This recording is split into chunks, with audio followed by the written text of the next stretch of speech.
Olá! No vídeo de hoje vou falar os requisitos para uma pessoa que vem do Brasil, arranja trabalho aqui em Portugal como eletricista. Então, para você que nos acompanha e ainda não nos segue, clica aí, segue o nosso canal e nos vemos após a vinheta. Um abraço!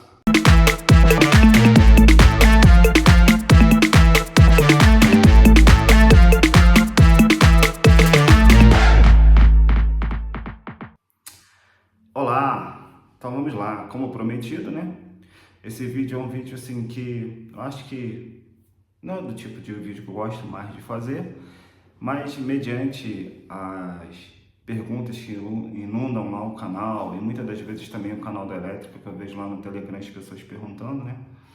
O que precisa para trabalhar como eletricista em Portugal? Sim, né? É uma pergunta óbvia, né? Que a resposta deveria ser óbvia, mas muitas das vezes não é. Como assim, Rafael? Para você trabalhar em Portugal como eletricista, você precisa ser eletricista já no Brasil. Mas nem sempre é assim. Então vamos lá. Por que eu estou falando isso? Porque é uma pergunta muito recorrente no canal. As pessoas perguntam quanto ganha o eletricista, quais são as diferenças e perguntam várias coisas relacionadas a isso, né? E eu posso dizer a vocês uma coisa, né? O mais importante aqui é ter força de vontade, tá? Porque eu trabalhei numa empresa e eu tinha um colega lá que falava que era eletricista, né? E que tinha trabalhado no Brasil já como eletricista.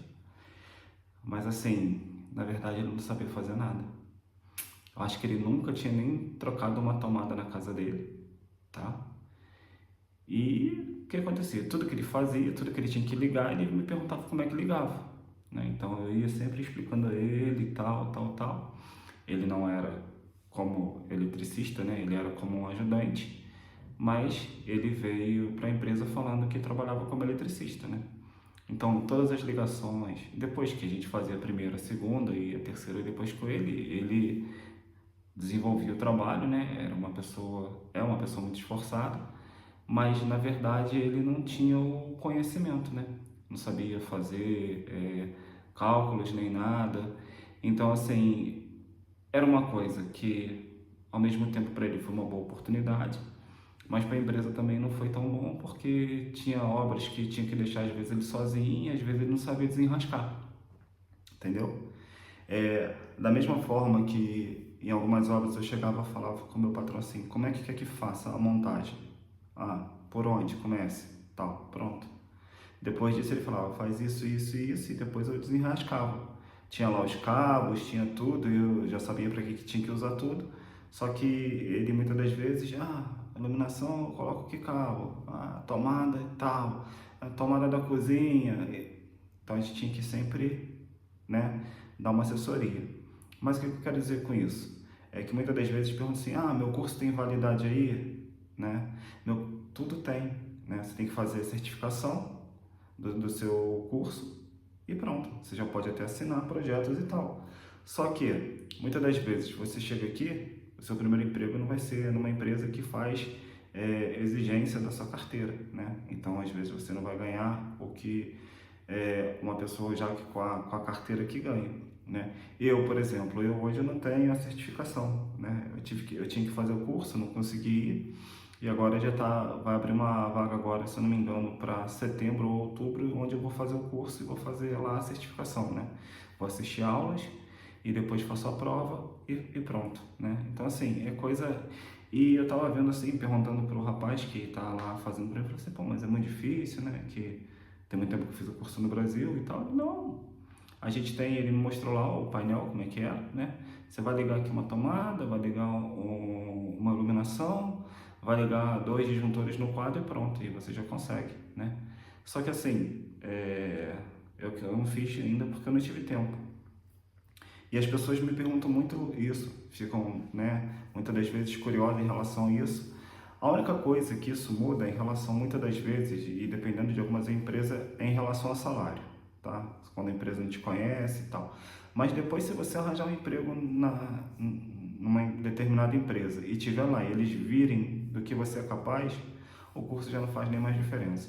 Eu, quando comecei a trabalhar com o meu antigo patrão, ele perguntou se eu tinha. Eu falei que eu ainda não tinha. Ele, então tá. E depois disso, nunca mais ele tocou no assunto, nunca mais perguntou se eu ia fazer a certificação, porque ele via que eu dava conta. Lembro que logo no primeiro mês ele não deixava nem colocar a mão nos quadros. Falou assim, não, você não pode e tal. Depois um dia numa obra que a gente estava junto, eu falei assim, deixa eu montar o quadro aí enquanto tu adianta outra coisa. Porque para mim, como é que era? O quadro ele estava mais alto, e como eu era mais alto do que ele, eu conseguia ter acesso mais fácil, porque a gente não tinha levado a escada e tal. Eu montei o quadro e falei, bom, o teu quadro ficou muito bom. Eu falei, não, no Brasil eu sempre fiz isso. Depois disso, nunca mais, né, ele falou assim, você não monta o quadro. Depois disso, sempre eu montei os quadros. Né? Então, são coisas que você precisa conquistar, a confiança e tal, né? Aí agora uma das coisas que me perguntam muito, né? Quanto ganha um eletricista, né? Eu vejo e falo, e isso tá lá no canal da elétrica, né? Que tem gente que começa ganhando a partir de 900 euros, e eu vejo eletricistas falando lá no canal da elétrica que estão ganhando em torno de 1.600, né? 1.600 euros, né? E aí vem uma pergunta que eu tenho visto inundar o YouTube e a internet, né? Assim, nos últimos tempos, depois do que aconteceu em relação à manifestação de interesse, que é, ainda vale a pena morar em Portugal? Ainda vale a pena ir morar em Portugal? Então, assim, como eu sempre disse antes, e volto a falar agora, isso não muda nada, né, em relação a esse tipo do que aconteceu em relação à imigração, mas eu digo que depende do que você espera, depende do que você quer em relação a Portugal, e depende do que você espera, só isso. Por quê? Imagina que você vem como eletricista, né? Consegue já na área da elétrica e ganha um salário, vamos dizer, de 1.100 euros. Você consegue sustentar toda a sua casa, dependendo de onde você morar. Lá no grupo da elétrica, o Carlos sempre fala, procura morar nas aldeias, no interior. A aldeia aqui, gente, não é aldeia igual de índio não, tá? A aldeia aqui são tipo cidades pequenas, como temos no Brasil. Que nem no Brasil, eu cheguei a morar em Petrópolis e depois fui morar numa cidade menor chamada Areal, que era do lado de Petrópolis, né? É como se fosse aqui, Petrópolis fosse o porto e Areal fosse a cidade onde eu moro hoje, que é a Marca de Canaveses.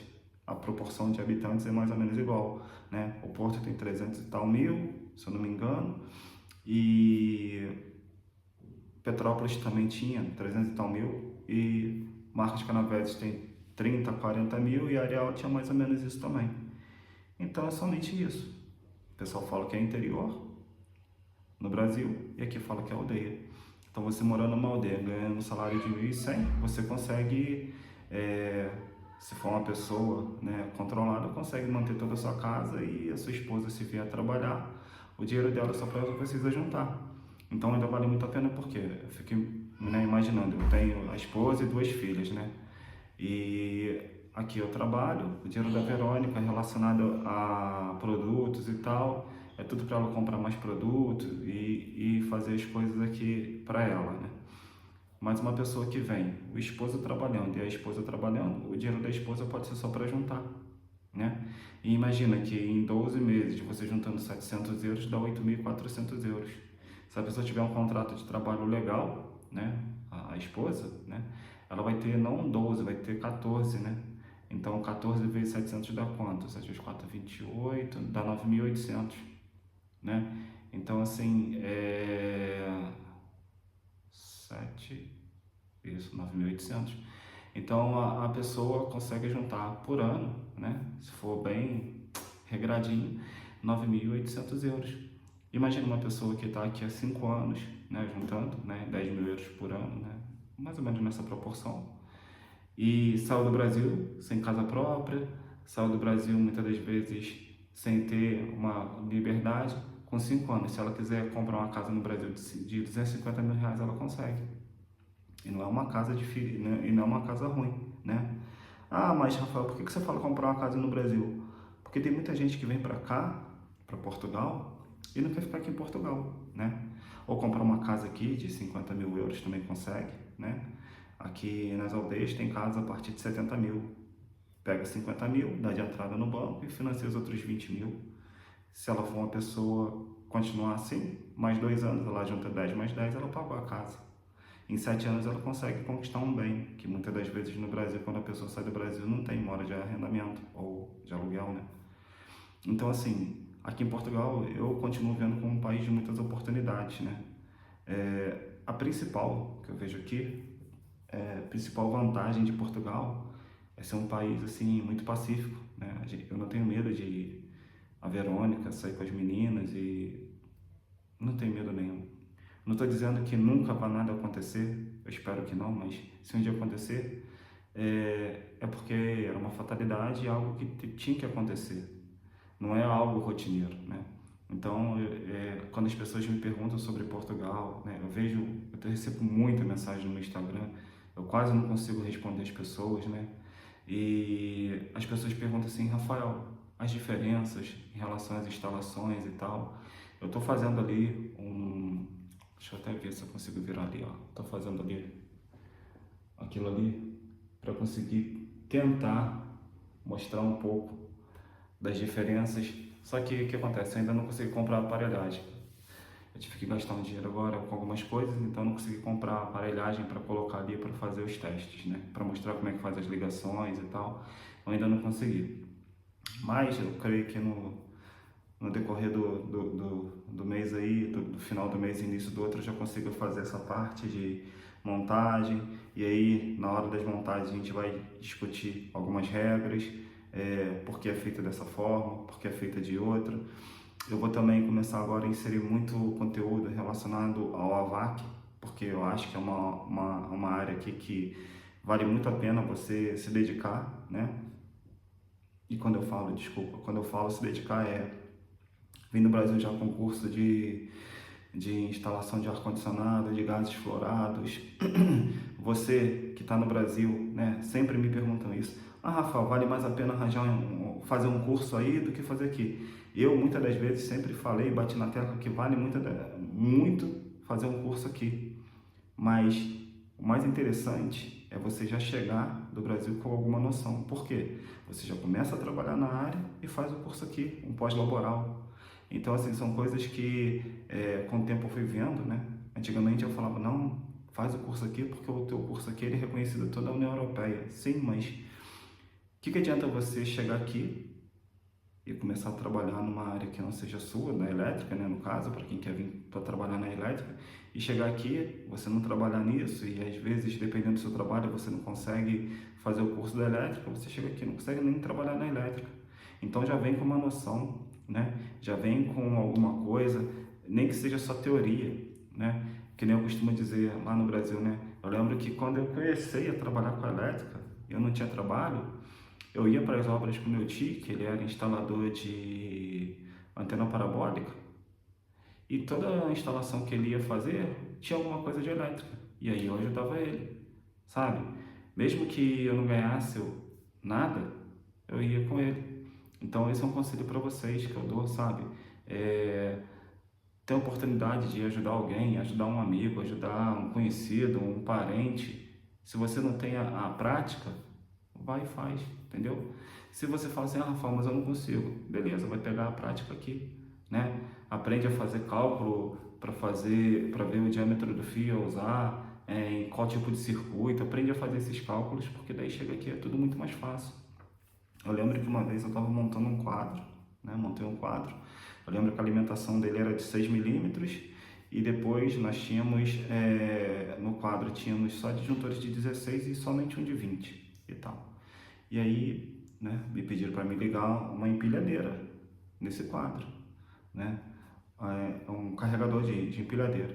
Aí quando colocaram o carregador lá do lado do quadro, eu falei assim, mas esse carregador não dá para ligar aqui não. Aí a pessoa assim, ó, por quê? Eu falei, pô, a bitola do fio desse carregador, né? E aí eu não lembro agora a placa, mas eu fui lá ler a placa, né? E eu falei assim, pô, o mínimo que esse carregador que pede é um fio de 16 milímetros. Ah, o cara, não, mas não pode. Eu falei, tá bom, vai ter que ser desse quadro. Eu falei, tá bem. Liguei, eu falei assim, vou colocar aqui um cabo de quanto que você quer aí? Porque eu acho que tem que ser de 16, mas ele não, pode colocar aí um de 4 que vai dar bem. Eu falei, tá bem. Colocamos, ligou, assim que ligou, ficou 15 minutos, desarmou o disjuntor. Aí a pessoa foi lá, armou de novo, passou mais um tempo, desarmou. Aconteceu? Derreteu os fios. Aí falou, não, então vamos colocar um cabo aí de 6. Eu falei, mas olha, o cabo de 6 é o mesmo que alimenta o quadro. Se não derreter o quadro daqui, o cabo daqui pode derreter o cabo que vai para o quadro. Ele, mas será? Colocou, desarmou. Eu falei, ó, vai ser pior. Concluindo e resumindo, tivemos que trocar o carregador de lugar e colocar ele do lado do quadro principal para colocar lá ela sendo alimentada com um cabo de 16 milímetros. Coisa que muitas das vezes eu já falei antes e não ouviram. Depois disso, eu lembro que até o responsável da empresa falou assim, Rafael, mas por que foram colocados o cabo de 4, cabo de 6? Eu falei, não sei. A única coisa que eu sempre falei, desde quando me pediram para ligar, é que não era possível. Mas mandaram eu prosseguir assim mesmo. Então assim, depois disso, esse rapaz que era o gerente, tudo que era relacionado à elétrica na obra, ele vinha perguntar para mim, tudo que precisava ser feito, ele perguntava se eu concordava, e tudo que depois que a gente acabou a obra lá e o patrão dele perguntava a ele, ele me indicava. Concluindo, você só em mostrar que sabe fazer cálculos, você tem muita vantagem, né? É um vídeo assim que muitas das vezes é maçante, né? Não tem o dia a dia da obra e tal. Como eu disse, eu não posso mais gravar não posso gravar mais nada na obra, né? Porque eu fui assinei papel de direito e autorização de imagem, então não posso usar nenhum material da obra, né? Somente quando eu estou aqui ou quando eu vou na casa de algum amigo que está fazendo uma obra e eu vou, às vezes, dar uma mão, ensinar como fazer alguma coisa, que eu posso gravar alguma coisa. Então eu peço assim a compreensão de vocês em relação a isso, tá? O meu camarada, ele tá montando um quadro na casa dele, ele pediu para mim ir lá, só que ainda não consegui. Ontem meu dia ficou bem atarefado porque a gente teve o batizado da Lúcia. Então a gente acordou às 6 da manhã, fomos dormir quase 11h30. Então assim, eu ainda não consegui ir lá, mas o dia que eu for, eu vou gravar o quadro, mostrar para vocês. Ele tem lá, ele tem todo tipo de ligação, porque quando ele começou a fazer, ele me levou lá e eu vi como é que estava ficando e eu dei algumas ideias para ele e graças a Deus ele aceitou algumas. Então, assim, quando eu for lá de novo ver como é que tá ficando, né? Eu vou mostrar para vocês, vou gravar as ligações. Lá tem tudo, tem estouros, tem tudo na casa dele, né? Então, para quem tem a grande curiosidade de como funcionam os estouros elétricos, lá vai ter tudo. Então, eu peço que vocês tenham só um pouquinho mais de compreensão, porque na hora que a gente chegar lá, nessa parte, vai ser top, tá? Meu muito obrigado para quem segue meu canal, para quem não segue, por favor, clica em seguir, porque faz bastante diferença para você que assistiu até agora. Obrigado e até a próxima.